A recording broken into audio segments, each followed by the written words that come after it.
आज मैं आपको एक ऐसे बच्चे की कहानी सुनाने जा रहा हूँ जो दिखने में अलग था लेकिन दिमाग से सबसे तेज था।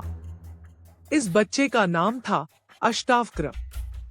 बहुत बहुत पहले की बात है। भारत में एक राजा थे, राजा जनक। वे बहुत अच्छे राजा थे और ज्ञान से बहुत प्रेम करते थे। उसी समय एक बड़े विद्वान ऋषि थे, ऋषि कहोड़। वे वेद और शास्त्र बहुत अच्छे से जानते थे। उनकी पत्नी का नाम था सुजाता। एक दिन ऋषि कहोड़ वेदों का पाठ कर रहे थे। तभी अचानक सुजाता के पेट से एक नन्ही सी आवाज आई, पिताजी, आप मंत्र थोड़ा गलत पढ़ रहे हैं। बच्चों, सोचो, अभी बच्चा पैदा भी नहीं हुआ और इतनी बड़ी बात बोल रहा है। ऋषि कहोड़ को बहुत गुस्सा आ गया। उन्होंने सोचा, ये बच्चा मुझे सिखाएगा। गुस्से में उन्होंने बोल दिया, तू 8 जगह से टेढ़ा पैदा होगा।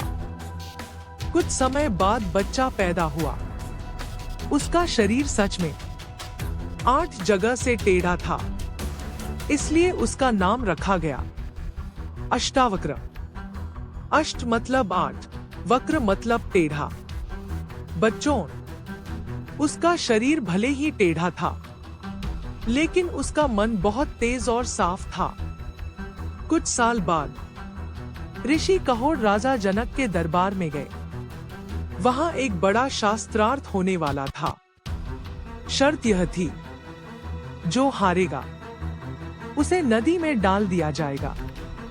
ऋषि कहोड़ हार गए और उन्हें नदी में डाल दिया गया। यह बात घर में किसी ने अष्टावक्र को नहीं बताई। सब सोचते थे बच्चा दुखी हो जाएगा। जब अष्टावक्र बड़ा हुआ तो उसने एक दिन अपनी माँ से पूछा, माँ, पिताजी कहाँ हैं? माँ की आंखों में आंसू आ गए। उन्होंने सारा सच बता दिया।